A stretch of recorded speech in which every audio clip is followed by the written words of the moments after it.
বাংলাদেশের জনসংখ্যা অনুযায়ী ধনী হতে গরিবের সংখ্যা প্রায় দ্বিগুণ। এখন বিষয় হচ্ছে এই জনসংখ্যার বেড়ে স্বাস্থ্য খাতে বাংলাদেশ সরকারের, আগের সরকারের, বর্তমান সরকারের অবদান কি? আমার জানা মতে গুগলে এবং সরকারি ওয়েবসাইটের তথ্য মতে 2026-27 অর্থ বছরের বাজেট প্রায় 70,000 কোটি টাকা।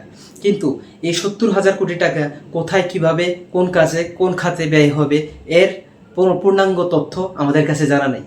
এখন এই কথা বলার উদ্দেশ্য হলো, একজন রোগী যখন ডাক্তারের কাছে, সরকারি হাসপাতালে যায়, তখন শুরু হয় ভোগান্তি, দালালের খপ্পরে পড়ে।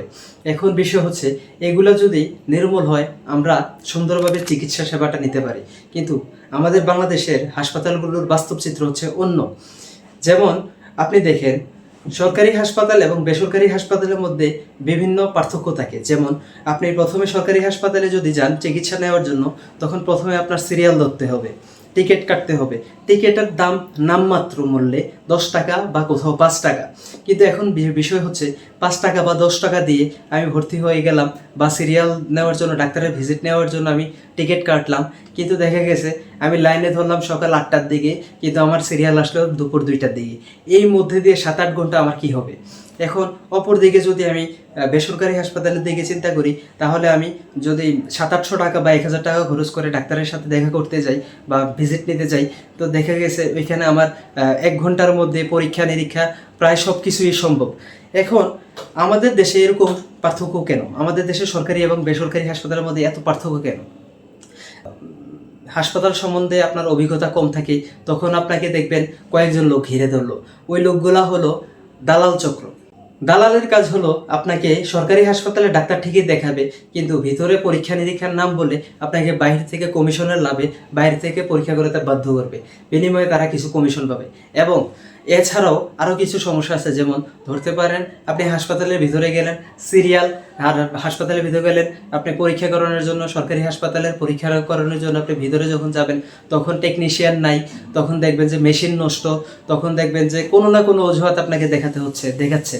তো এক পর্যায়ে আপনি বাধ্য হবেন বাইরে যেয়ে পরীক্ষা করার জন্য। এখন আমাদের কথা হচ্ছে, বিগত 1971 সালের পর থেকে বাংলাদেশে যখন সরকারি হাসপাতালগুলো নির্মাণ হয়, তখন থেকে তো প্রত্যেক বছর সব কিছুর জন্য বাজেট বরাদ্দ করা হয়। যেমন আপনার হচ্ছে বেডের জন্য, যেমন চিকিৎসা খাতের চিকিৎসকদের জন্য, তেমনি পরীক্ষা করার জন্য যন্ত্রপাতির জন্য। তো বিভিন্ন উপায়ে ওষুধপত্র সব মিলিয়ে আমাদের প্রত্যেকজন নাগরিকের জন্য চিকিৎসা খাতে বাজেট বরাদ্দ থাকে। কিন্তু আদৌতে আমরা কি সেবা পেয়ে থাকি? আমরা হাসপাতালে ঢোকার সাথে আমাদের সাথে সুন্দরভাবে কথাও বলে না। অনেক জায়গায় অভিযোগ হয় রোগীর পক্ষকে মারামারি পর্যন্ত রোগীর পরিবারের সাথে। এখন আমাদের এই অধিকার থেকে কেন বঞ্চিত করা হচ্ছে? কে দায়ভার নেবে? বিগত সরকার এবং বর্তমান সরকার কি দায়িত্ব পালন করছেন আমাদের জন্য? এখনও আপনি যদি কোনো সরকারি হাসপাতালগুলোতে যদি ঘুরতে যান, যাওয়ার পরে দেখবেন বিভিন্ন চিত্র। যেমন প্রথম দেখবেন যে নোংরা, অস্বাস্থ্যকর পরিবেশ। দ্বিতীয়ত বিছানার অভাবে, শয্যার অভাবে রোগীগুলো নিচে অসহায়ের মতো জীবনযাপন করছে, চিকিৎসা নিচ্ছে। চিকিৎসা নামমাত্র। 1000 জন বা 500 জন রোগীর জন্য রাত্রে অনলি মাত্র হাতে গোনা কয়েকজন রেসিডেন্সিয়াল বা আবাসিক ডাক্তার বরাদ্দ থাকে আদৌ। কিন্তু এখানে অনেকজন ডাক্তারের প্রয়োজন। কিন্তু এখন প্রশ্ন হচ্ছে, বাজেট দেওয়ার পরেও আমাদের কেন এত ঘাটতি? আমাদের এই দায়ভার, আমাদের এই ত্রুটিগুলো কিভাবে সমাধান করবে?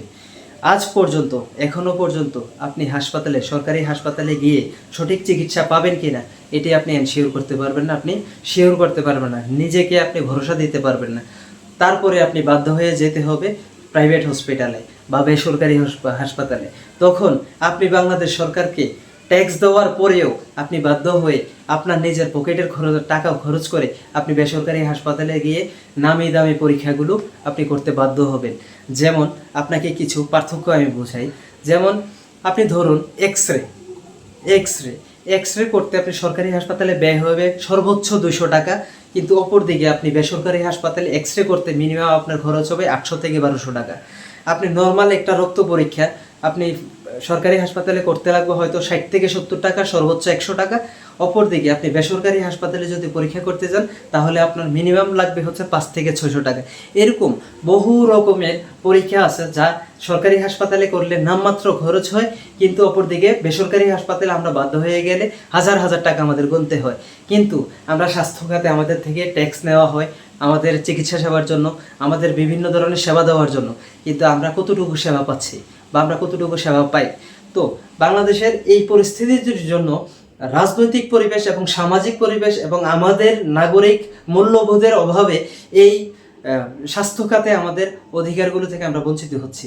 এখন এই দায়ভারগুলো যদি এই সমাজের এই ত্রুটিগুলো এবং হাসপাতালের এই ত্রুটিগুলো যদি সমাধান করতে হয়, তাহলে সমাজ, সরকার, বাংলাদেশের সাধারণ নাগরিক এবং সবাই মিলে এই সমাজে যারা আছেন সব বাস্তবতায় এবং নিয়মকানুন মেনে যদি আমরা এগুলো বাস্তবায়িত করতে পারি, তাহলে আমাদের চিকিৎসা খাতের যে এই বছরের অন্তপক্ষে 26-27 সালের যেই বাজেট বরাদ্দ করা হয়েছে 70,000 কোটি টাকার মতো প্রায়, এই টাকাটা অন্তপক্ষে যদি সঠিকভাবে ব্যয় করা হয়, সঠিক খাতে ব্যয় করা হয়, রোগের উপরে সম্পূর্ণরূপে ব্যয় করা হয়, হাসপাতাল, ভবন নির্মাণ, মেডিকেল হসপিটালের যেই চিকিৎসার সরঞ্জাম আছে ওইগুলোর উপরে যদি সঠিকভাবে খরচ করা হয় এবং প্রত্যেকটা টাকার ব্যয়ের উৎস এবং কোথায় কত টাকা ব্যয় করা হয়েছে এগুলার যদি সম্পূর্ণ হিসাব লোক জনবলের সামনে আনা হয়, এবং একটা দেশে শুধু রাস্তাঘাট, পুলিশ, আদালত, স্কুল, কলেজ এগুলোই উন্নতির কারণ হয় না, উন্নতির কারণ হয়